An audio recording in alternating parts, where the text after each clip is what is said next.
Bonsoir chers amis, c'est V89 et bienvenue pour cette troisième saison de la Semaine de l'Horreur.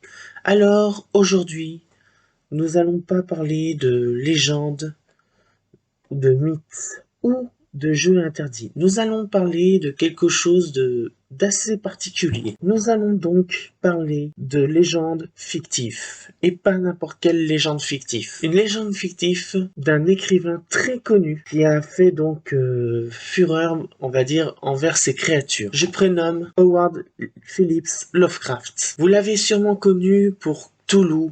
Vous l'avez sûrement connu par pas mal d'histoires ou de films qui sont passés soit sur Amazon, soit sur Netflix, ou soit en DVD ou en Blu-ray ou en copie digitale. Mais avant de commencer notre héros du soir, qui est donc la première créature des 5 créatures qui seront présentées sur cette semaine de l'horreur, j'ai un truc à vous dire. Avant de commencer. Oubliez ce que vous connaissez pour cette semaine. Oubliez totalement ce que vous connaissez sur, on va dire, les légendes ou les mythes. Vous allez rentrer dans un monde où justement ce ne sera pas vous qui allez mourir les premiers, mais vous allez être le dernier, alors que vous allez contempler les horreurs de ces créatures. En ce qui concerne ces créatures, la plupart que je ne nommerai pas parce que certains vont être donc décrits dans une histoire et aussi dans les livres, on va dire ce qu'on raconte dans les livres de Lovecraft, et aussi ce que j'ai vu sur donc internet. Et ensuite, je ferai une histoire assez particulière, assez fictive, pour que vous compreniez, on va dire, l'imagination que j'aurais mis un tout petit peu, suivant un petit peu les livres de Howard Phillips Lovecraft. Donc, au 5e jour, un film sera donc disponible donc pour le dernier épisode de la Semaine de l'Horreur qui aura lieu 5 jours plus tard. Alors, quel est le héros que nous allons parler ce soir? Nous allons donc parler de Butchash.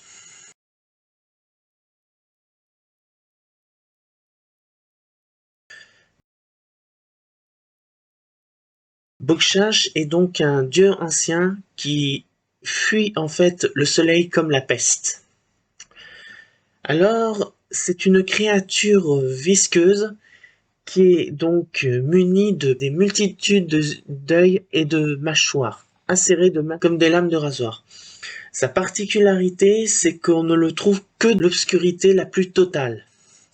Cependant, il est possible d'invoquer Butchash, si on suit donc, on va dire, le bouquin de Lovecraft. Cependant, invoquer Butchash est très risqué. Il faut vraiment l'invoquer correctement. Déjà, faire une genre de bouclier en faisant un pentagramme, le pentagramme du diable, quoi. Voilà. Si par hasard vous faites donc ce pentagramme, tout ça, Butchash se mettra à chasser ce que vous voulez en fait on va dire vous venger. Parce que en fait, si vous l'invoquez, c'est par soit vous voulez tuer quelqu'un, soit par vengeance.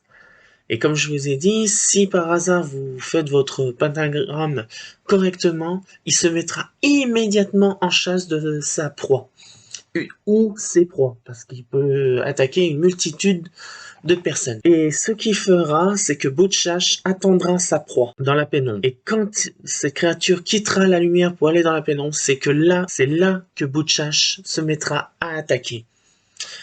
Donc là, ce qu'il fera, c'est qu'il entourera donc la victime et on va dire, la gobera dans la boue pour dire de la manger, et donc soit sa bouche ou ses yeux appartiendra donc à Butchash. Donc voilà en gros à peu près ce qu'on sait sur cette créature. On sait que c'est un dieu ancien qui est imaginé par Lovecraft, qu'il vit dans la pénombre, qu'il fuit le soleil comme la peste parce qu'il craint énormément la lumière du soleil, mais aussi il peut manipuler les esprits des personnes qu'il a ingérées pour justement attirer des proies ou justement connaître l'espèce humaine selon Lovecraft. Après, bon, on sait qu'aussi que cette créature peut être invoquée par un pentagramme précis. Si on le fait pas, on est en danger de mort. S'il est bien effectué, donc Butchash se mettra immédiatement en chasse pour aller tuer sa victime. Ou s'il n'est pas invoqué, il peut attirer les gens dans la pénombre. Donc voilà à peu près ce qu'on sait sur Butchash. Maintenant, je vais donc vous raconter une histoire d'une personne qui a été malheureusement trahie par son meilleur ami, qui a donc couché avec sa petite amie, et malheureusement, pour se venger, il va invoquer donc Butchash. Et donc, malheureusement, je vais plaindre la personne en question qui va malheureusement connaître un sort tragique à cause de cette vengeance. Voici donc l'histoire. Je m'appelle Eric. J'ai tout perdu. Pourquoi j'ai eu droit à ça? Mais pourquoi? On m'avait raconté que il existait une invocation pour amener une créature, je ne sais pas. C'est quoi? Il paraît qu'elle s'appellerait, elle se prénommerait Butchash, enfin, je sais pas trop. Tout ce que je veux, c'est me venger. Venger sans le tuer, mais qu'il soit tué par quelqu'un d'autre. Je suis prêt à sacrifier ma vie pour justement me venger. Le problème, c'est que je suis pas comme ça en règle générale, mais depuis un certain temps, mon meilleur ami avait couché avec ma petite amie, a menti à propos de moi devant ma famille, et a décidé donc de détruire totalement ma vie, enfin en faisant ce coup-là. Donc, c'est décidé, je décide de me venger. Alors je suis allé voir le gars pour justement comment invoquer cette créature. Il me disa de faire très attention, parce que de l'invoquer, cette créature peut se retourner contre nous si on ne fait pas la procédure correctement.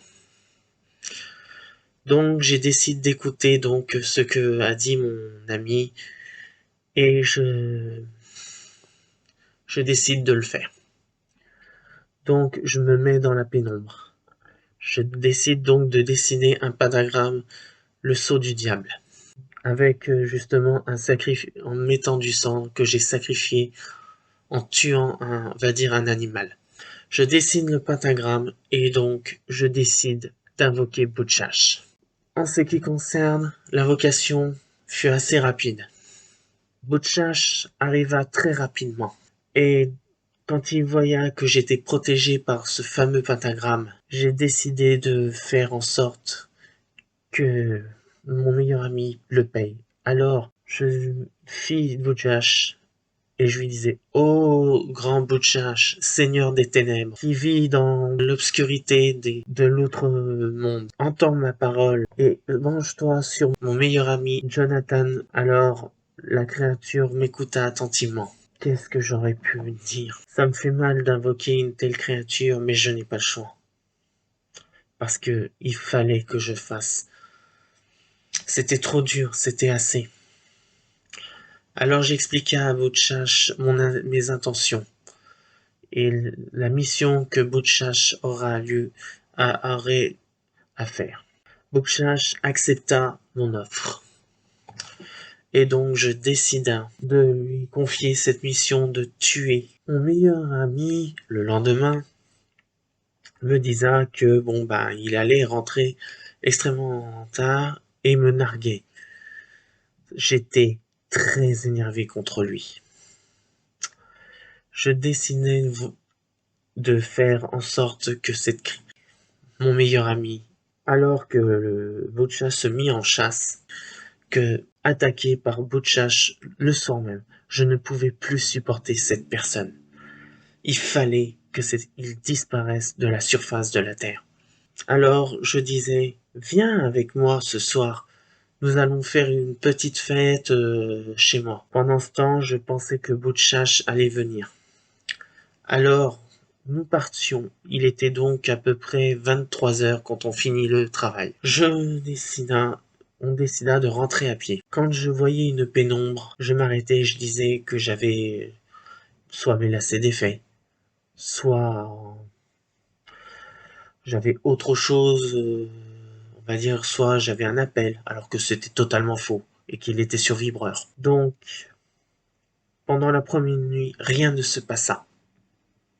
Butchash décida de ne pas l'attaquer. Deuxième jour, j'étais donc déterminé que si Butchash ne venait pas attaquer le soir même, j'allais donc tuer moi-même mon meilleur ami, même si je devais aller en prison. Donc, je décida donc rebelote de repartir le soir.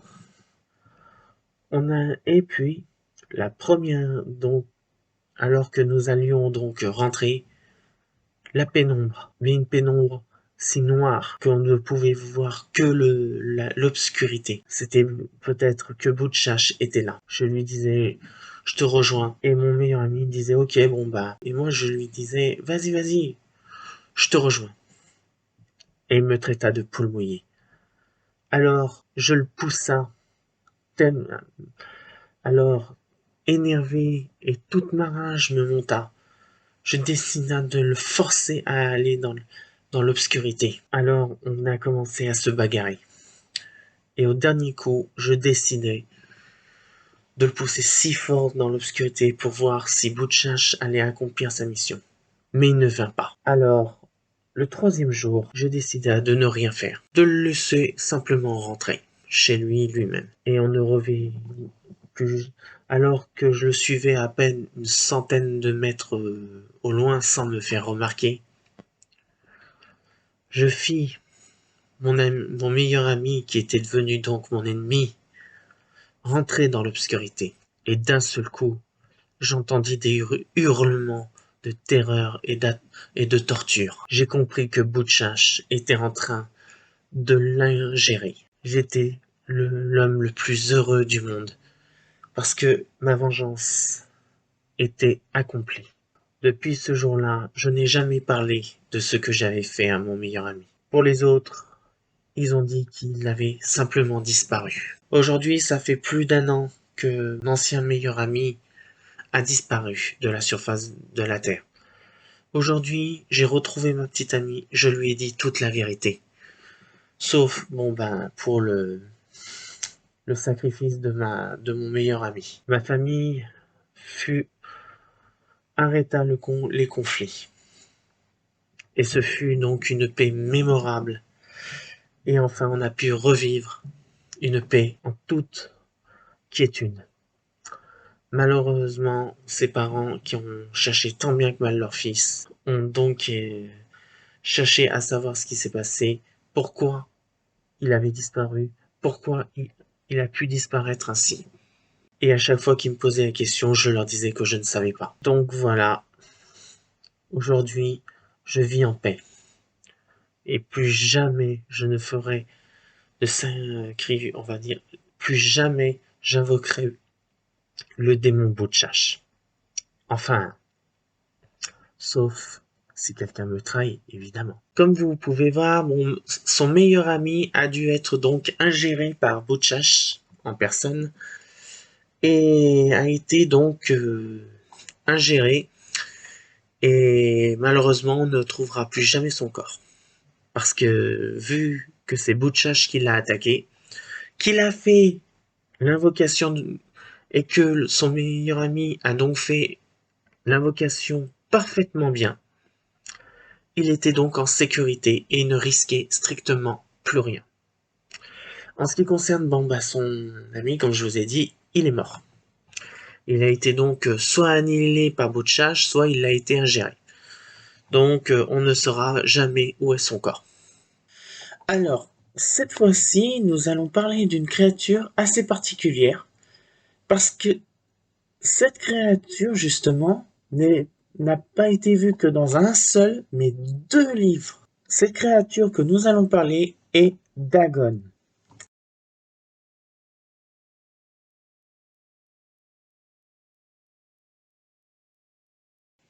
Dagon est en fait un dieu ancien aquatique qui est donc dans l'univers de Cthulhu, qui a été inventé donc par H.P. Lovecraft. Et comme j'ai dit, donc, il a été vu dans deux bouquins, donc Dagon de 1917 de H.P. Lovecraft, et aussi, et là je vais vous le montrer parce que bon, l'autre bouquin, je sais plus où je l'ai mis, le cauchemar d'Ismouth, où on parle un tout petit peu de Dagon. Enfin, pas vraiment Dagon en particulier, ses serviteurs. Parce que oui, Dagon a des serviteurs qui justement servent Dagon pour surtout des sacrifices humains, enfin et tout ça. Et donc, Ismouth, il y a donc dans cette histoire justement les serviteurs de Dagon qui font des genres de sacrifices humains. Donc voilà.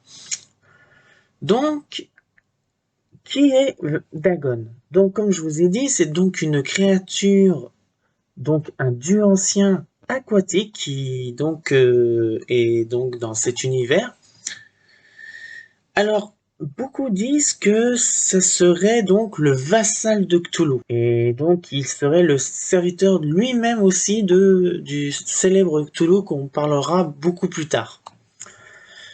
Et que, bon, ben, il a des serviteurs, et puis il est très, on va dire, il est très connu dans l'histoire de Lovecraft. Donc voilà à peu près à quoi s'en tenir. Parce que il y a beaucoup de choses aussi. Comme je vous ai dit, on ne sait pas vraiment où exactement il habite aussi. Est-ce qu'il est dans tous les océans? Est-ce qu'il est dans un endroit localisé? On n'en sait rien. Simplement, comme je vous ai dit, il est sûrement peut-être le vassal de Cthulhu. Alors pour ceux qui ne savent pas ce que c'est un vassal, c'est en fait un serviteur. En gros, c'est une personne qui sert une autre personne. Donc voilà en gros à peu près en gros ce que ça veut dire. Et Dagon serait donc le vassal de Cthulhu. Et donc même lui qui est un vassal, eh ben il a aussi des adeptes qui sont les les vassaux donc de Dagon. Donc pour cette fois-ci, je vais donc pour cette histoire qui a été quand même pas mal compliquée parce que comme je vous ai dit, on trouve Dagon dans deux livres. Enfin, ils sont liés mais de très loin. Mais bon, on entend parler sur les deux livres. Donc j'ai dû faire quand même pas mal de choix parce que c'est très compliqué. Et donc voilà, je sais pas comment j'aurais pu prendre et tout ça. Alors ce que je vais faire, c'est que cette fois-ci, je ne vais pas du tout suivre le livre de Dagon parce que bon bah il est très complexe parce que moi comme je l'ai lu, j'ai été quand même assez surpris, j'ai quasiment rien compris. Alors, je vais un petit peu faire une histoire mais basée sur justement le cauchemar d'Ismouth parce que ça me paraît beaucoup plus simple. Et voilà, je me retrouve un peu parce qu'il y a déjà eu un film et donc tout ça, alors donc je vais un petit peu suivre de ce côté-là. Donc, voici l'histoire. Je m'appelle Henri. Je suis donc un pêcheur reconnu. J'écris sur cette histoire parce que j'ai fait une découverte très très très incroyable et aussi très inquiétante. Il y a de ça quelques semaines, j'étais donc parti faire de la pêche en pleine mer avec une équipe et alors que tout allait pour le mieux et que j'allais donc que nous allions donc faire une prise, nous avons constaté qu'il y avait quelque chose d'incroyable qui se produisait. Alors que ça faisait plusieurs jours que nous faisions de la pêche, nous avons été surpris de voir une tempête qui se déclenchait en un instant. Au départ, nous n'avons pas bien compris, mais la tempête nous avait vraiment secoué mon équipage et moi. Peu après, nous avons découvert une ville. Une ville, la fameuse ville légendaire que nous avons tant entendue quand on était petit, la fameuse ville d'Ismouth. D'après une légende, on disait que la ville d'Ismouth, elle avait des adeptes, des créatures, qui servaient en fait une autre créature, mais cela restait encore une légende. Alors quand nous avons vu la ville d'Ismouth, nous nous sommes approchés. Au départ, nous ne savions pas que c'était la ville d'Ismouth. Alors nous avons décidé d'aller voir cette ville pour demander de l'aide. Quand nous sommes arrivés, des gens nous ont accueillis. Au départ, nous avons demandé à ce que nous puissions, on va dire, prendre des vivres et que nous puissions dormir quand même une nuit avant de reprendre la mer dès que la tempête serait terminée. Le gars qui nous a accueillis était très sympa. Il nous avait même dit d'aller dans un hôtel où justement on aurait pu dormir la nuit le temps que l'orage soit passé. Alors que mon équipage et moi nous étions en train de charger des provisions, un phénomène s'est produit. Des gens sont donc allés à l'hôtel, enfin des membres de l'équipage sont allés à l'hôtel pour réserver des chambres pour que nous puissions dormir la nuit. Donc peu après avoir donc chargé les provisions pour le lendemain pour le départ, nous avons donc décidé d'aller dormir. Nous avons rejoint, on va dire, l'autre partie de l'équipage qui a donc fait donc la réservation pour qu'on puisse dormir le soir. Cependant, quand nous sommes arrivés, l'équipage n'était plus là. La partie de l'équipage qui était donc censée réserver n'était plus là. Le gars nous disait qu'ils étaient partis donc faire un tour justement pour visiter un peu cette fameuse, enfin cette, je sais pas comment dire, on va dire cette ville étrange qui était donc le nom d'Ismouth. Mais cependant, alors que nous étions en train de les rejoindre, on trouvait une personne complètement barrée qui nous a dit de fuir cette ville tant qu'on ne pouvait. Nous l'avons pas cru. Alors que donc nous avons discuté avec ce fou, il nous avait dit que cette ville était maudite. Nous l'avons pas cru, nous avons même bien rigolé. Le soir même, nous sommes allés nous coucher, car nous avons été éreintés de cette tempête qui nous a bien secoués, moi et mon équipage. On pensait que l'autre partie de l'équipage allait revenir donc pendant que nous dormions. Le lendemain, alors que nous étions en train de nous réveiller, la partie de l'équipage qui était donc partie réservée n'était toujours pas revenue. Nous sommes donc allés nous sommes allés à la police pour déclarer la disparition de notre équipage. Mais cependant, un autre phénomène s'est produit. Notre navire avait été détruit. Nous ne savons pas pourquoi. Mais tout ce qu'on sait, c'est que ça a été pas fait par la nature.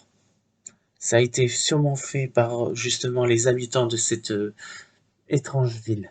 Alors, nous avons décidé d'en discuter et de quitter cette ville. Mais alors que nous allions quitter l'île, des genres d'adeptes d'une créature, moitié homme, moitié créature, sont venus nous chercher.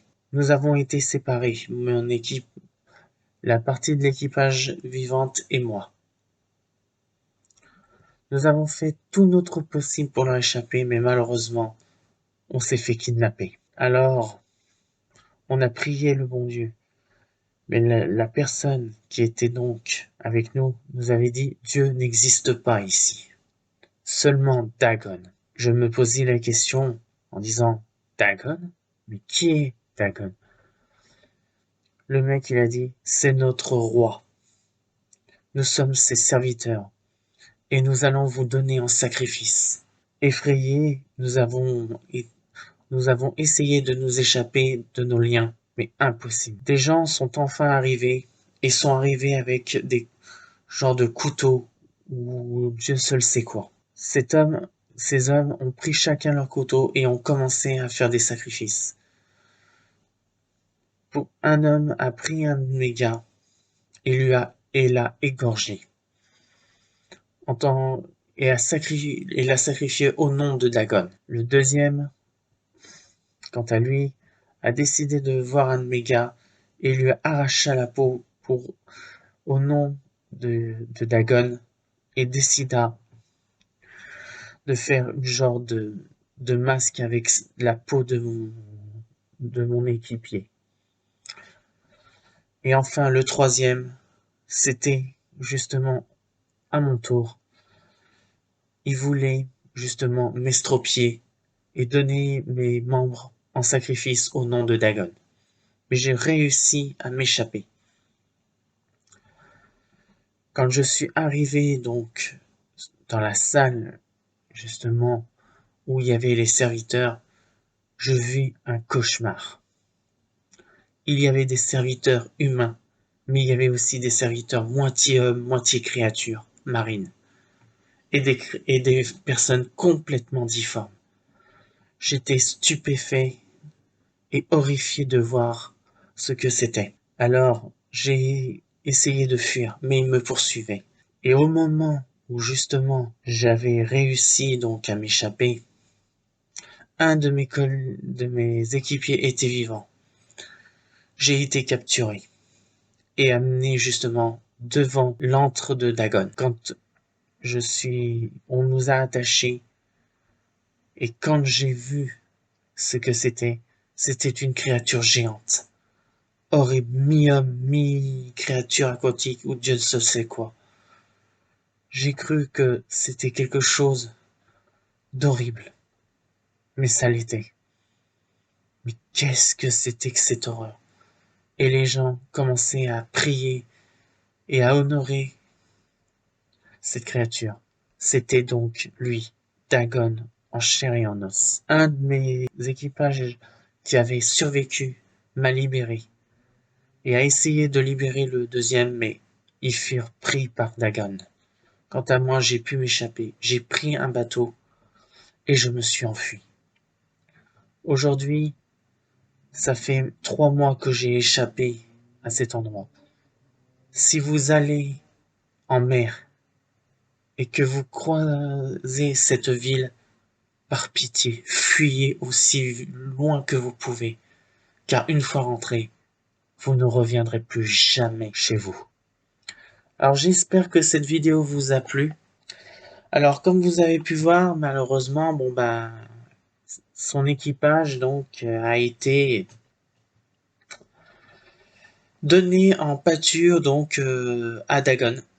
Donc si vous voyez donc le film ou que vous lisez donc le Cauchemar d'Ismond, surtout le Cauchemar d'Ismond, on parle surtout de des choses plus ou moins dégueulasses.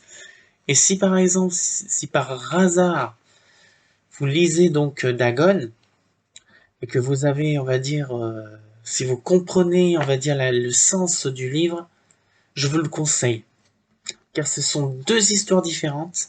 Ils sont liés d'assez, on va dire, pas de près mais de loin. Parce que dans l'un, on parle beaucoup de Dagon et de son histoire, que tandis que dans celui-là, on parle surtout de la ville d'Ismund et des serviteurs qui y vivent, qui justement sont des serviteurs de Dagon. Et franchement, c'est plutôt une histoire, on va dire, plutôt bizarre, mais vraiment bien chiadée, question, on va dire, de littérature. Alors aujourd'hui, notre héros du jour n'est pas un démon conventionnel qui est sur Terre. Bien au contraire. C'est un dieu ancien qui est tiré donc de Kadat le Magnifique et donc de l'univers de Cthulhu. Mais à la différence de tous les deux premiers dieux anciens que j'ai parlé qui vivaient eux sur Terre, lui, il est là depuis la nuit des temps. En gros, il vit depuis la création de l'univers. Il aurait créé l'univers lui-même. Alors, il a le nom d'Azathoth, mais certains l'appellent aussi le sultan des démons et l'autre et d'autres le dieu sultan.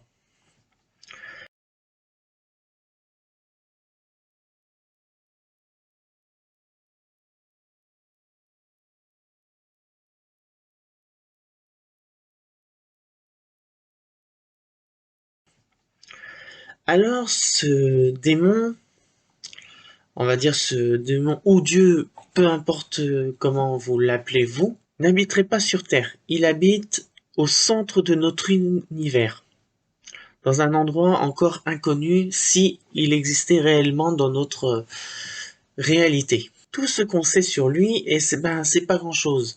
On sait qu'il a créé l'univers, qu'il a été là pendant très longtemps, qu'il vit dans une corruption amorphe, et que bon, il a aussi des serviteurs, dont un de ses serviteurs est appelé le dieu du chaos, mais qui a un nom où je me rappelle plus vraiment comment il s'appelle.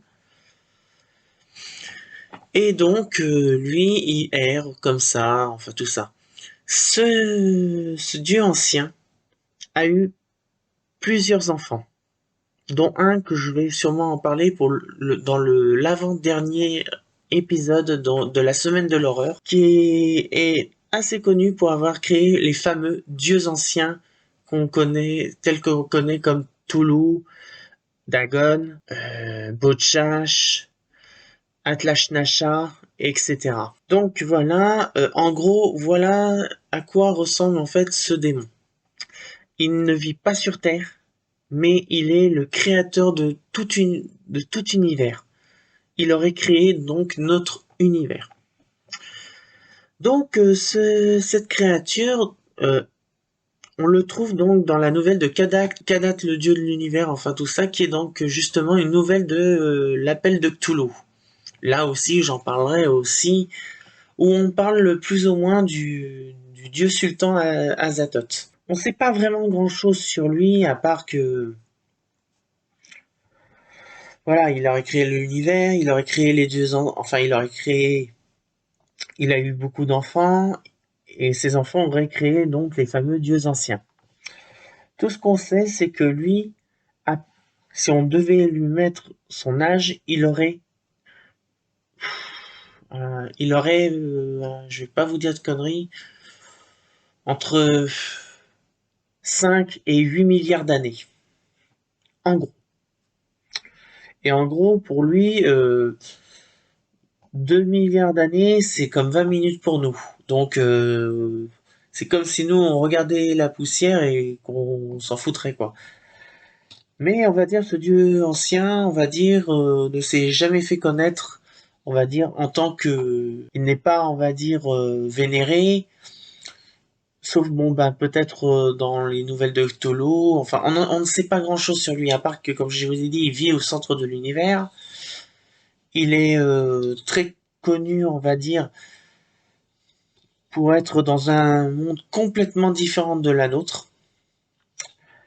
Et donc, il veillerait sur son énorme royaume qui est donc l'univers.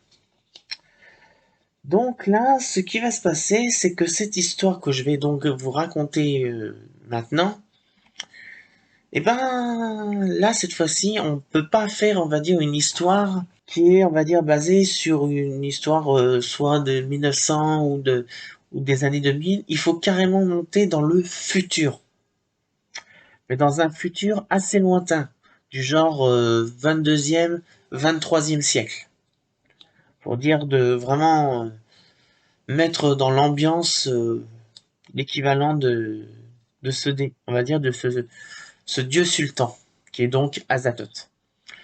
Alors donc, voilà, cette histoire sera beaucoup plus futuriste que les deux précédentes que j'avais faites.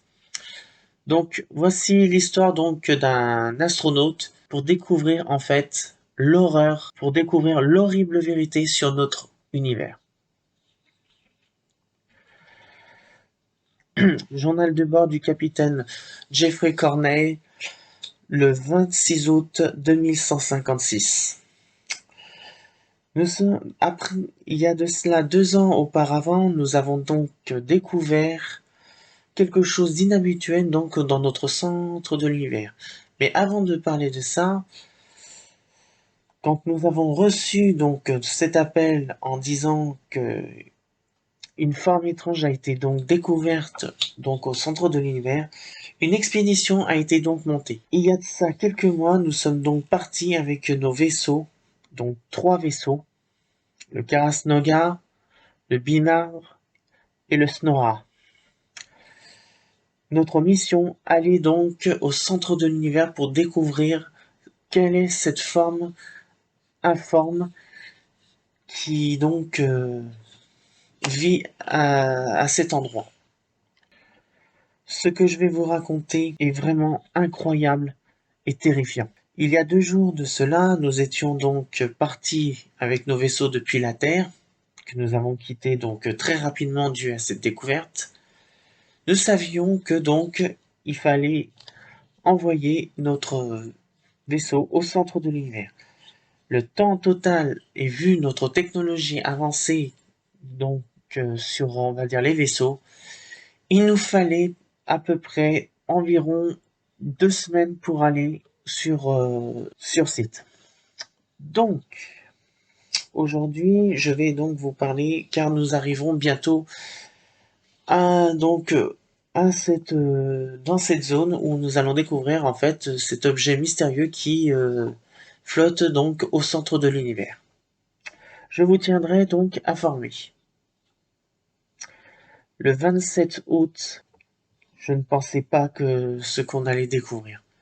On a découvert une énorme masse. Nous ne savons pas encore réellement ce que c'est, si c'est un météore ou un astéroïde ou une planète. Mais en tout cas, c'est énorme. Nous serons là d'ici quelques heures. Je vous tiendrai donc informé de la situation avec un message donc pour vous prévenir de ce qu'on a découvert.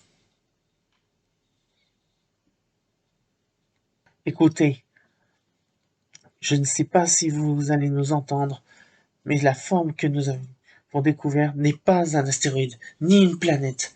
C'est vivant, c'est horrible. Tout le monde est devenu complètement fou.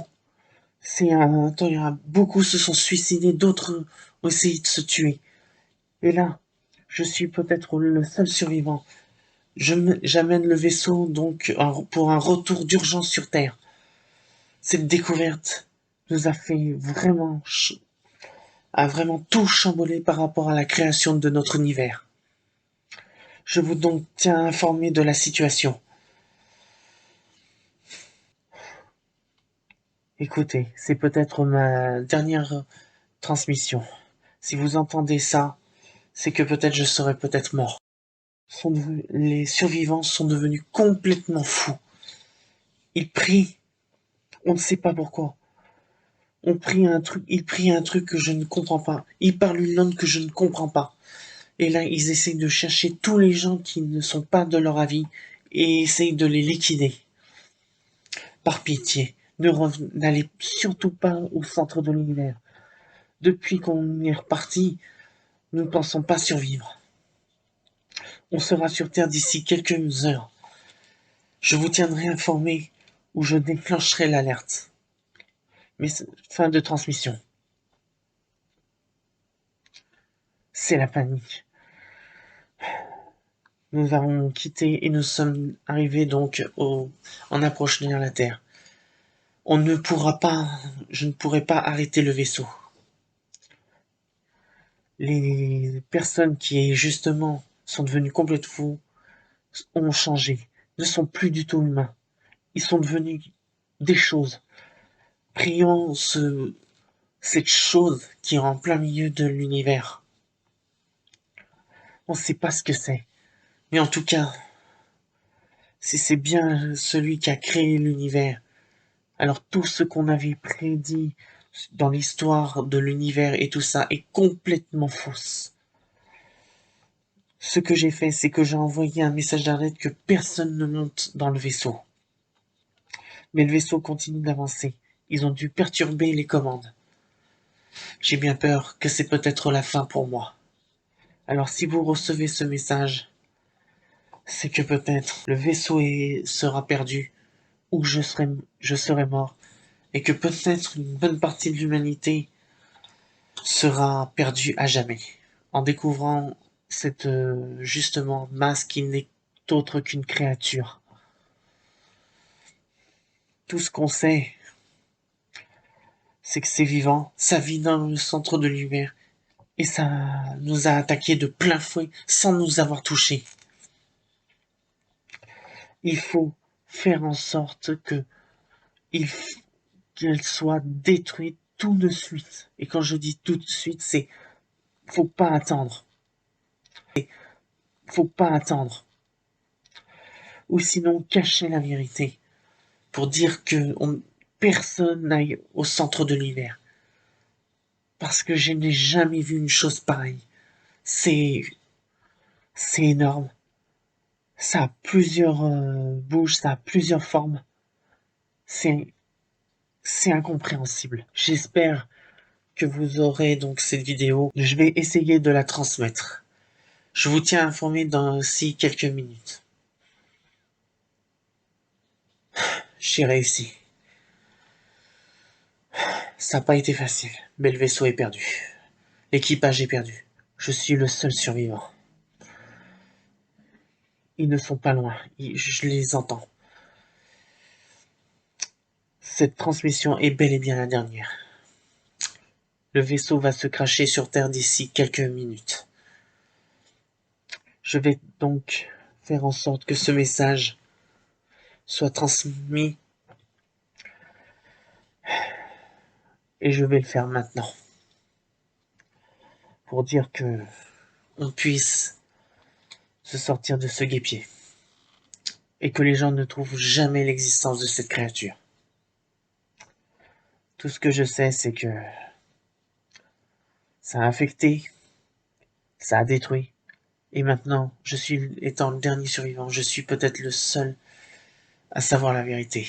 C'est pour ça que j'ai transmis ce message sur Terre et dans les autres colonies, pour que personne ne sache ce qu'il y a au centre de l'univers. C'est fini pour moi. Je vois que le vaisseau se rapproche violemment sur Terre. Ceci était la dernière transmission. Je vous dis adieu et on se retrouvera dans un monde meilleur. Que Dieu vous protège et n'allez surtout pas au centre de l'univers. Comme vous avez pu voir, cet astronaute, on va dire cet astronaute explorateur, est allé donc au centre de l'univers. Ce qu'il ignorait, c'est qu'il avait découvert Azathoth. Et que Azathoth, en le voyant, peut rendre les gens complètement fous. Tout comme Toulouse. Le seul truc qu'il avait eu, c'est que malheureusement, il a essayé de combattre justement ses propres camarades pour essayer de se sortir du guêpier. Mais malheureusement, pas de chance, c'est pas le cas. Il n'a pas réussi. Alors au lieu de ça, il a craché son vaisseau. Pour dire que l'humanité soit à peu près sauvée, mais il a transmis tous les messages dans l'univers, dans les colonies et sur Terre.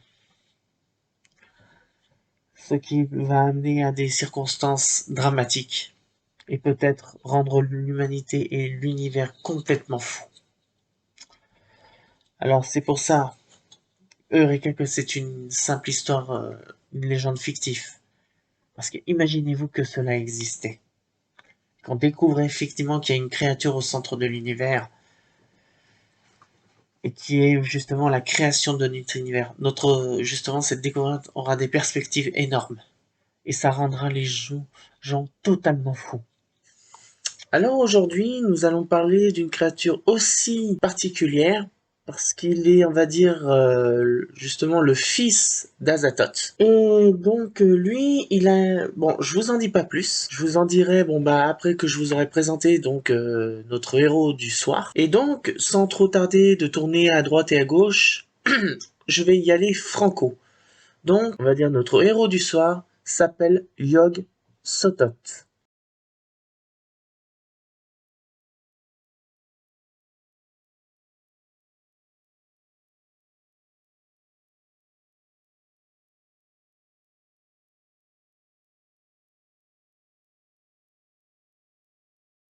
Yog-Sothoth est donc un dieu ancien qui connaît l'univers. Il connaît le passé, il connaît le présent et il connaît le futur. Il sait quand l'univers est né, il sait quand l'univers mourra.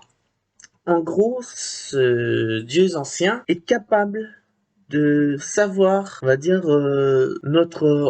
il sait en gros tout ce qui est, on va dire, le présent, le passé et le futur. Donc, il sait la chronologie du temps.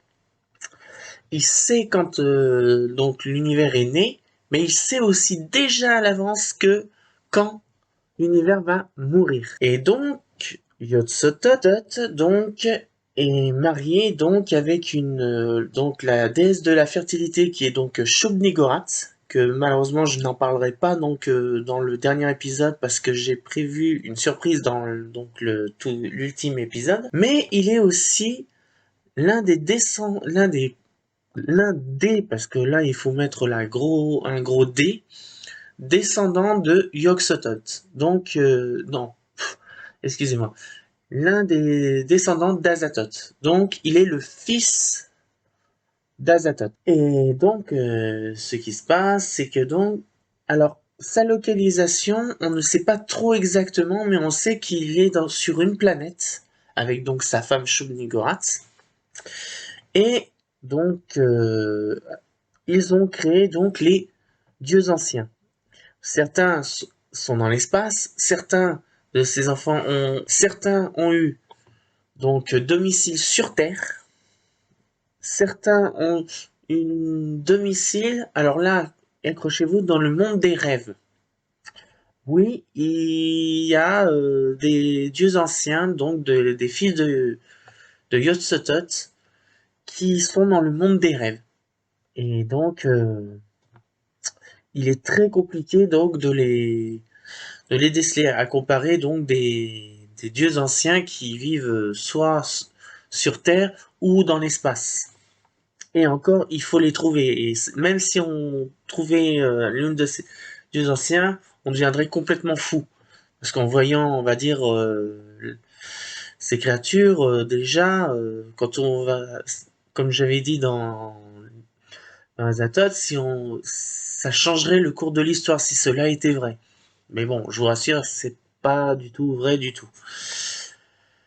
Donc, et puis aussi, si vous voyez donc Yog-Sothoth pour de vrai, vous n'aurez même pas le courage de le dire à qui que ce soit parce que vous serez complètement fou.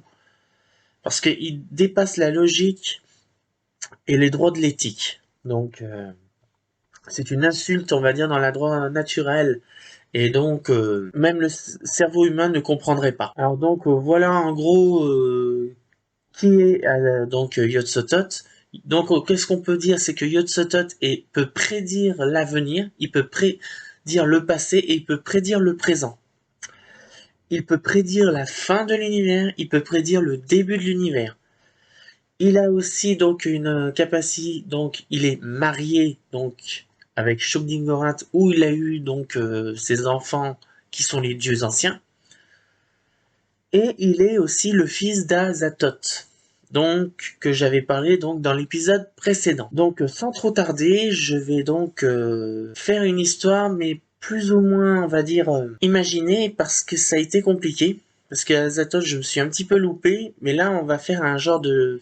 On va pas dire un journal de bord, parce que ça, ce serait complètement, on va dire, fou. Et puis donc... non, on va vraiment parler dans un futur où justement, donc... où justement une colonie qui allait s'installer sur une planète, qu'ils ont trouvé une planète, vont découvrir quelque chose d'improbable. Donc, je vous laisse écouter donc cette histoire. Je m'appelle Joe.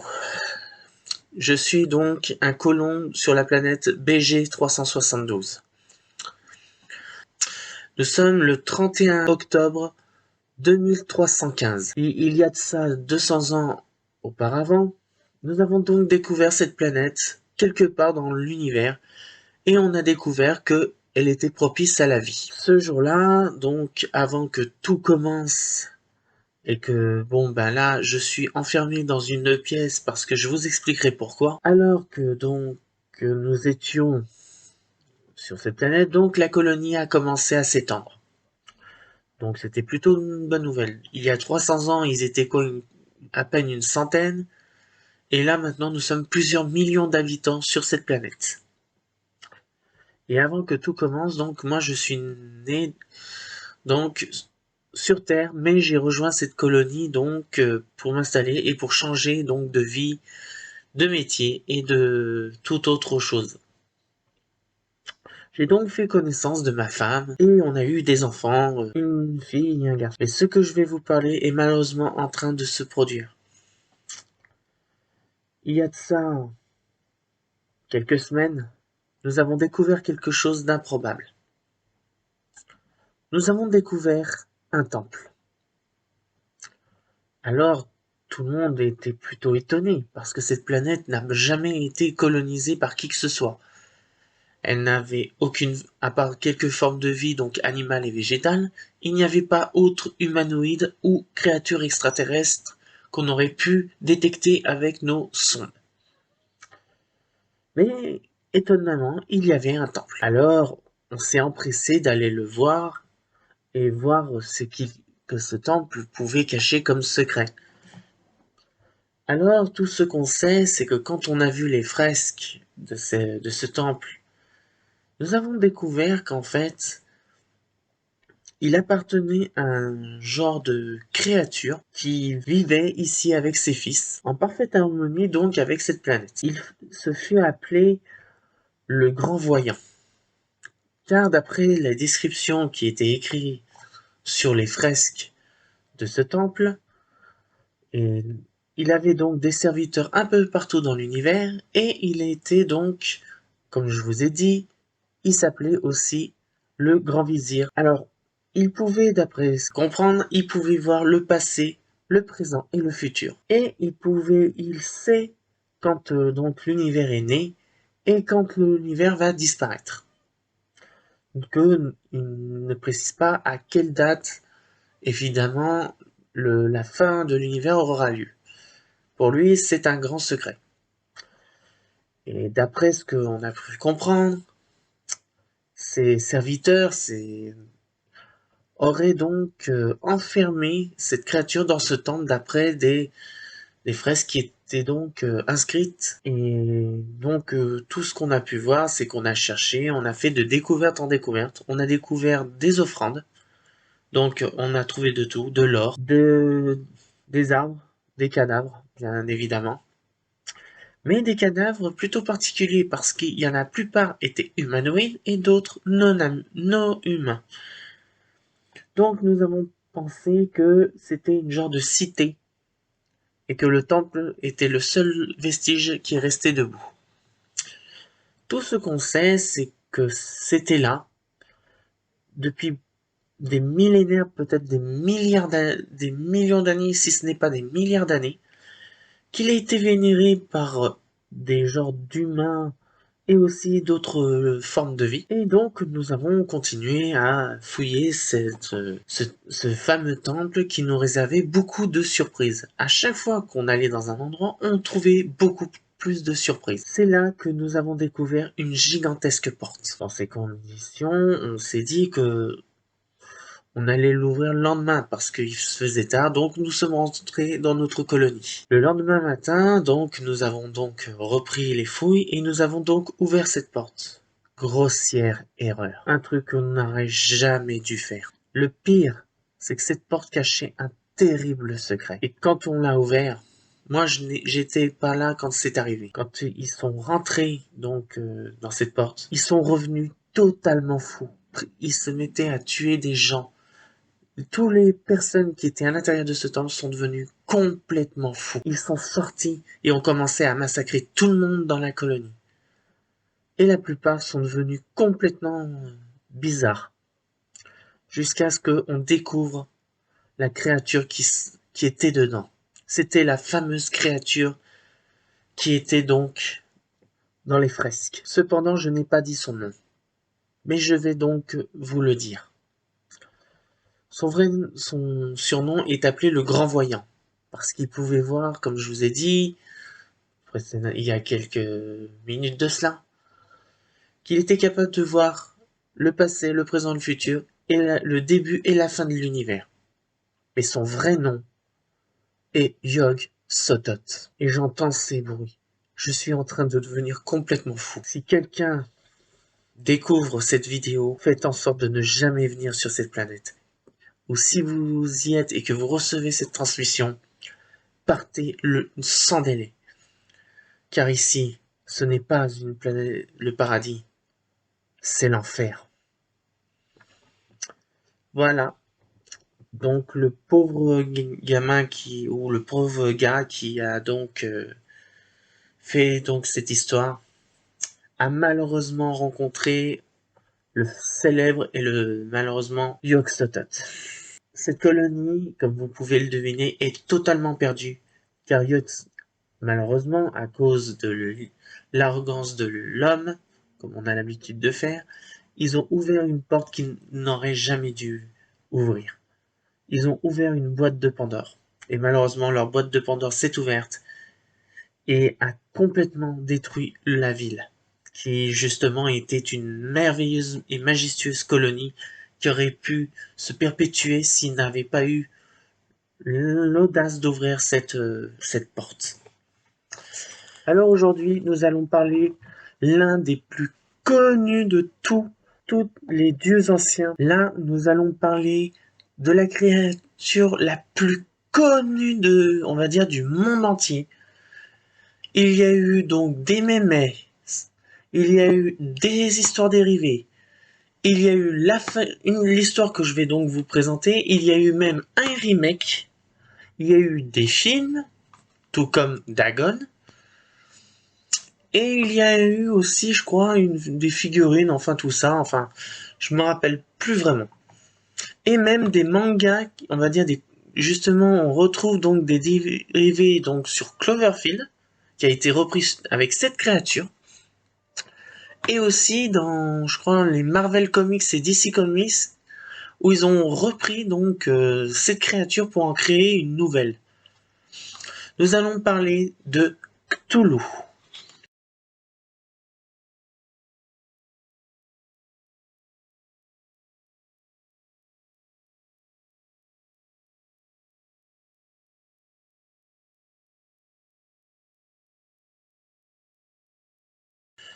Alors, Cthulhu, on va dire, c'est le dieu ancien qui est le plus connu au monde.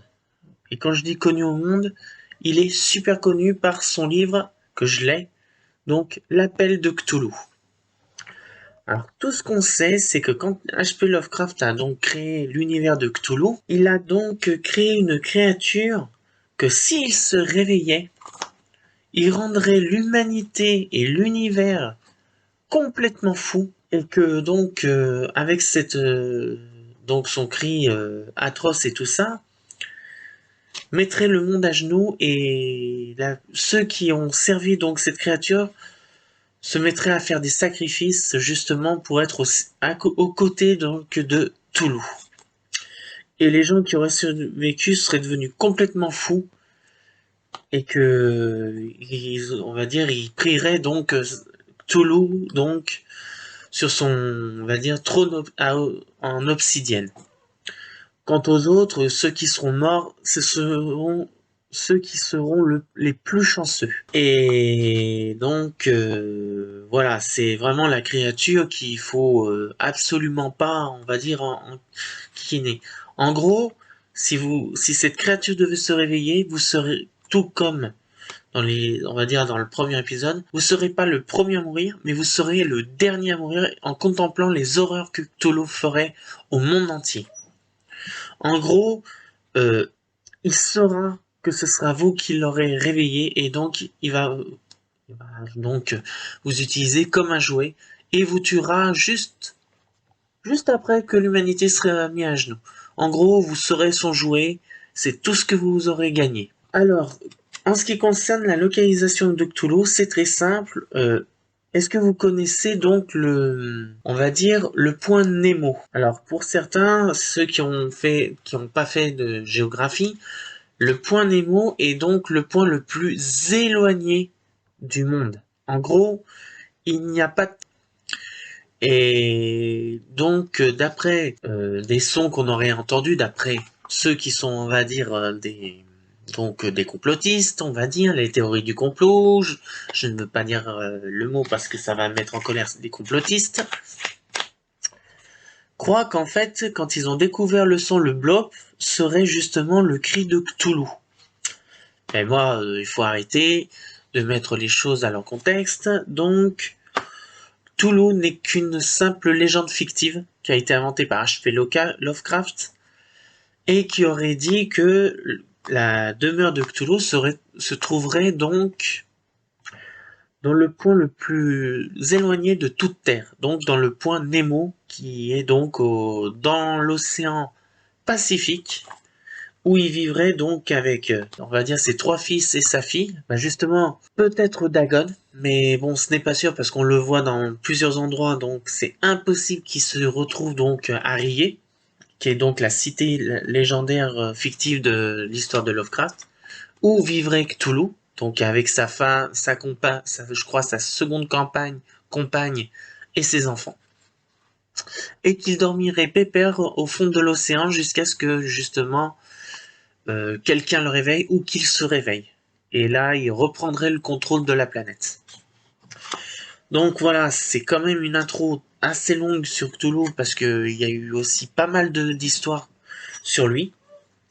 Donc en ce qui concerne le livre, donc j'ai lu L'Appel de Cthulhu de H.P. Lovecraft. Il est vraiment très très bien. Comme vous pouvez voir, il est très court.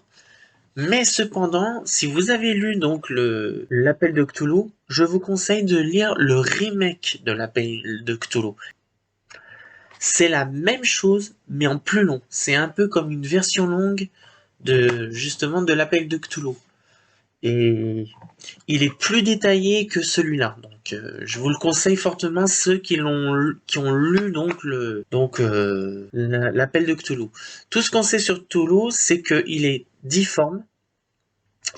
Il a des ailes de dragon, il a une gueule de poulpe, et il a un cri tellement strident qu'il peut rendre les gens complètement fous. Il est aussi une insulte en ce qui concerne la matière physique et naturelle.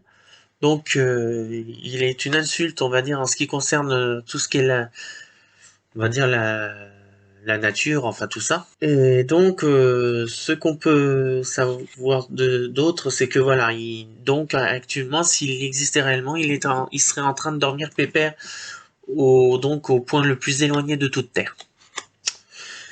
Alors là, je vais donc vous raconter une histoire. Alors là, c'est pas vraiment compliqué parce dans ces histoires, on peut jouer sur tous les livres. Donc, déjà de l'Appel de Cthulhu en suivant bien le bouquin, mais en mixant pas mal de choses. Parce que j'ai vu pas mal aussi d'histoires. Il y a eu tellement, on va dire, d'histoires sur donc Cthulhu. Il y a eu donc l'appel de Cthulhu, il y a eu le réveil de Cthulhu, il y a aussi eu des versus, donc Cthulhu versus Sherlock Holmes, Cthulhu versus Godzilla. Il y a eu tellement de trucs, des livres, et il y a eu un film, un seul et unique, que j'ai essayé de voir et que je n'ai jamais trouvé, parce qu'il est tellement rare, à moins que vous connaissiez donc quelqu'un. Il y a un YouTuber justement qui a fait une genre d'uchronie, donc justement en ce qui concerne Cthulhu, et que je vous conseille d'aller voir. C'est AlterX qui fait, on va dire, des histoires d'uchronie. Et je suis assez bien parce que franchement, il est bien cool, on va dire, en tant que YouTuber. Et franchement, si tu vois, ben, je te dis, continue à tes vidéos parce que je les adore. Donc là, voilà, je me suis un petit peu, on va dire, écarté du chemin. C'était un peu une petite parenthèse. Mais voilà, si vous voulez vraiment voir, on va dire, justement, l'Uchronie et si Cthulhu avait existé, franchement, ça vaut vraiment le coup. Hein. Vous n'allez pas être déçus. En ce qui concerne le film, comme je vous ai dit, il n'y a eu qu'un seul film. Je l'ai cherché, je ne l'ai jamais trouvé. Alors si quelqu'un l'a trouvé, dites-moi en commentaire, comme ça je serais vraiment content de le voir. Et ben justement, il prend le titre de Toulouse. Donc c'est pas compliqué. Si vous le trouvez, vous me le dites et puis voilà. Donc maintenant, nous allons donc faire notre histoire imaginaire, la dernière, et ensuite vous ne bougerez pas. Parce que donc là, j'avais dit au début que j'avais prévu un film. Donc il y aura bel et bien un film Lovecraft, que je vous dirai à la fin. Et je crois que j'ai même l'intention de vous mettre un deuxième, mais qui n'est pas un Lovecraft. Parce que malheureusement, trouver des films Lovecraft actuellement en copie digitale, c'est très compliqué. Je n'en ai trouvé qu'un seul pour le moment. Donc, je vais pas aller plus loin. Et donc, nous allons faire notre histoire. Alors là, nous allons prendre une histoire assez particulière. C'est en fait un scientifique qui, justement, un milliardaire qui est donc un scientifique, qui envoie une expédition donc dans l'océan Pacifique, dans le point le plus éloigné de la Terre, et va faire donc la découverte de la fameuse cité de Rié, ou El Rié pour certains, qui veulent que je dise ça. Donc voici l'histoire. Journal de bord du commandant Jackson, le 10 mai 2023. Nous sommes en mer depuis quelques semaines, car voilà, il y a de ça un mois, j'ai fait une découverte grâce à mes satellites qui survolaient donc qui survolaient l'océan Pacifique. Je suis un grand fan de Lovecraft, étant Lovecraftien, je croyais donc à l'existence d'une cité qui se trouverait donc dans l'océan Pacifique, dans le lieu le plus éloigné du monde, qui est donc le point de Nemo. J'ai donc mis en place une expédition qui devrait nous amener d'ici quelques jours sur le lieu le plus éloigné du monde. Nous avons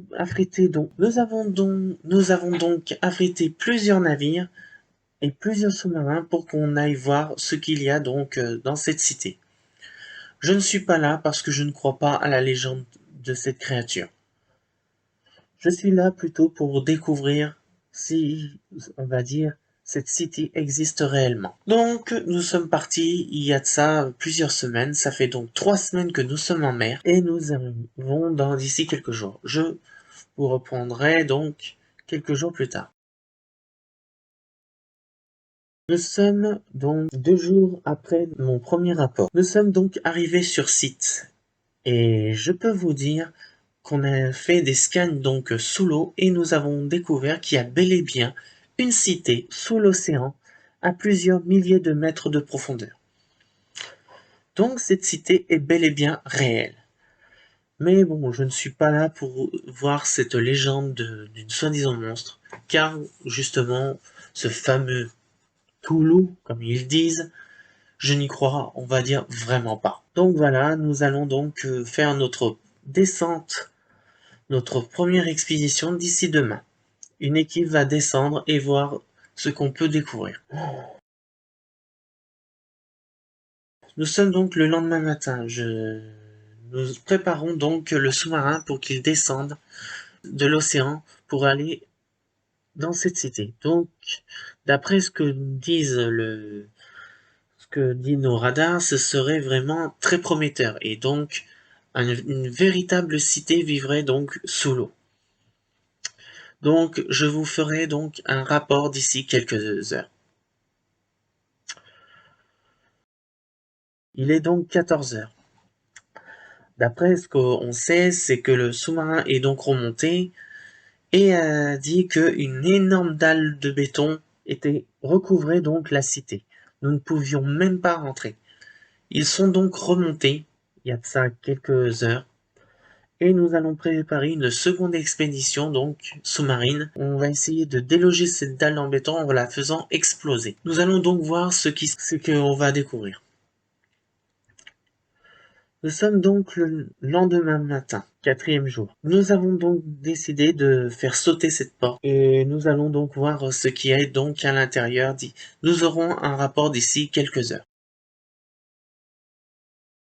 Là, le sous-marin est en place et est en train de mettre les charges explosives à haute pression pour éviter qu'elle n'implose. Nous allons donc déclencher l'explosion d'ici quelques minutes pour voir ce que nous allons découvrir. Je vous ferai donc un rapport d'ici quelques heures. Oh mon Dieu, je sais pas ce qui se passe. Les gens sont devenus complètement fous. Ils ont pété les plombs. Je sais pas. Je, je n'ai aucune idée de ce qui se passe. Les gens sont devenus complètement fous. Ils se suicident. Ils ont fait des combustions instantanées. C'est un truc de malade. Ils sont en train de s'entretuer. Le bateau est en train de prendre feu. En gros, qu'est-ce qui s'est passé? Alors qu'ils ont fait sauter la dalle de béton, le sous-marin est rentré donc dans cette fameuse cité et ils ont découvert quelque chose d'énorme. On ne sait pas trop ce que c'est, mais en tout cas, le cri a tellement résonné fort que ça a rendu fou tout le monde instantanément. Au moins sur le navire. On ne sait pas si le monde est touché, mais actuellement, c'est les navires qui sont touchés. On a déjà un bateau qui a coulé. Nous avons un bateau en feu et l'autre qui tient à peine et qui va couler incessamment sous peu.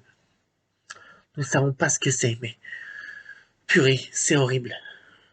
Ils sont en train de s'entretuer. Je ne sais pas ce que c'est. Depuis qu'il y a ce cri, pourquoi je suis encore vivant? Mais pourquoi? C'est horrible. Qu'est-ce que c'est que ça? Attendez. Oh mon Dieu, mais qu'est-ce que c'est que ça, Dieu Tout-Puissant? Alors la créature existe réellement. C'est pas un conte. Imaginez. Alors Lovecraft, je sais pas. C'est Cthulhu. C'est Cthulhu, bordel. Mais qu'est-ce que ça veut dire? Je suis complètement tétanisé, je sais pas ce que c'est. Ça me tétanise. Au secours. Aidez-nous. Par pitié. À l'aide. Malheureusement pour ce gars, il va connaître un destin tragique parce que vu que Toulouse c'est tout, il va donc être donc son jouet. Comme le monde entier va devenir aussi ses vassaux. Il va malheureusement Toulouse, quand il est sorti de mer et qui a donc s'est fait remarquer donc par le dernier survivant de toute l'expédition, il a perdu la raison parce que il a vu une chose difforme complètement à l'encontre de l'éthique et de la nature, une insulte à la nature. Et malheureusement, il est devenu une coquille vide. Et Cthulhu sait qu'il va devenir son jouet et qu'il le tuera pas trop vite, mais il va le tuer petit à petit jusqu'à qu'il disparaisse et qu'il soit le dernier à mourir. Comme quoi, faut dire que les choses sont parfois très dures, très tragiques. Et malheureusement, on peut strictement rien faire. À part prier. Et malheureusement après ça, il allait engendrer un énorme cri pour mettre le monde à genoux. C'est malheureusement la fin de l'humanité. Donc j'espère que cette histoire vous aura plu. Mettez les pouces bleus, mais attendez, ne bougez pas. Je vais donc vous présenter les films que vous allez voir. Je vais donc, dès que cette vidéo sera sortie, elle sera mise en simultané et vous pourrez la regarder. Alors donc, le premier film est un H.P. Lovecraft. J'en ai trouvé un. C'est Dagon. Et oui, Dagon a eu un film. Alors c'est un film espagnol qui parle justement de Dagon. Mais cependant, c'est que là où c'est fou, c'est qu'il a mis les deux histoires. Dagon, donc l'histoire du livre, et Cauchemar à Brunswick. Les deux mixés en un seul film. Mais ils ont mis le titre de Dagon. Pour le second, c'était un film où justement j'ai fait une critique dessus il n'y a pas longtemps de cela. C'est The Sadness. Et oui, j'ai ce Sadness. Et donc, vous allez en profiter et dire votre avis par rapport à ce film. Quant à moi, quand je l'ai vu, euh, je vous laisse aller voir la critique que j'ai faite donc sur ce fameux film The Sadness. Parce que moi, je l'ai trouvé, on va dire, oui, gore, mais bon, il y a pire. Donc voilà. Et donc, je crois que ce sera tout, donc ce sera seulement 2 films au lieu de 3, parce que ça a été très compliqué. Cependant, je vous laisse quelques trucs pour vous indiquer sur des films Lovecraft. Donc, si il y a un film sur Netflix justement qui est un mix de tous les livres donc de Lovecraft qui ont été mis sur un seul film, mais je me rappelle plus du titre. Alors, si vous le retrouvez, vous aurez une chance énorme. Et là, je vous le conseille parce que c'est un film de possession, mais qui est retranscrit sur HP Lovecraft. Et franchement, c'est un truc qui était vraiment cool. Je l'ai même très bien aimé. Et on parle justement de la fille de Cthulhu, Cthulhu, justement, qui est dans ce bouquin. Et donc, franchement, je vous le conseille de le voir, mais je l'ai perdu son titre et ça me fait vraiment... enfin, vous savez, quoi. Ensuite, je vous conseille d'aller sur Amazon Prime, parce que là, je vais vous parler, donc, de trois films de donc, Lovecraft. Il y en a un quatrième, mais bon, vous allez le voir en télécharge. Donc, en film, c'est pas la peine que je vous passe, c'est donc Dagon. Il est bien sur Amazon Prime, si vous voulez pas le regarder. Si vous l'avez, allez le voir.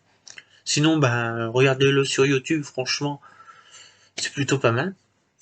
Mais il y a aussi, je vous conseille de regarder sur Amazon Prime Color of the Space. C'est un film de Lovecraft, mais franchement, il vaut le détour parce que moi je l'ai vu et franchement, il est bien. Franchement, il n'y a rien à dire sur ce film. Il est très bien fait, il est bon, il est bizarre, c'est donc normal parce que c'est un Lovecraft.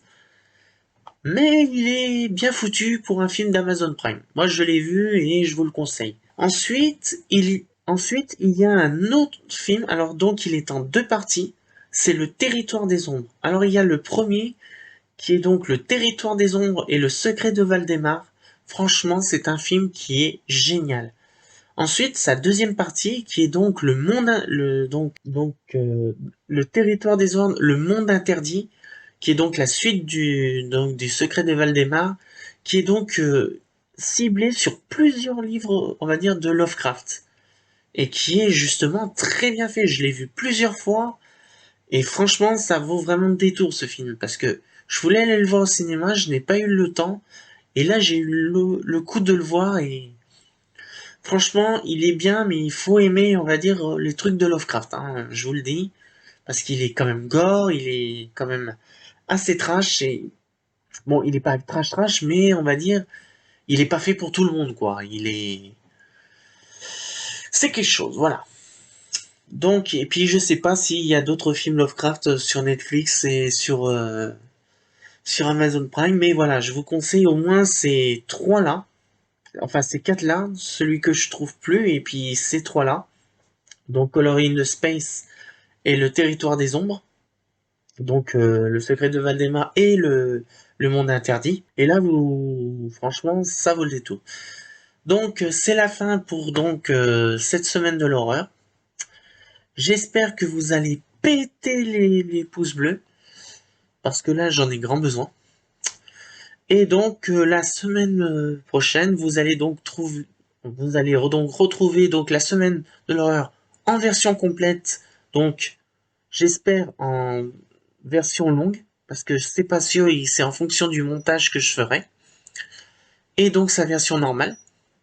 Et quant à moi, bon ben j'espère que si ça marche, que je vous retrouve l'année prochaine pour une quatrième saison. Et quant à moi, bon ben je vous dis à bientôt. C'était V89 et je vous dis faites attention à ce que vous faites.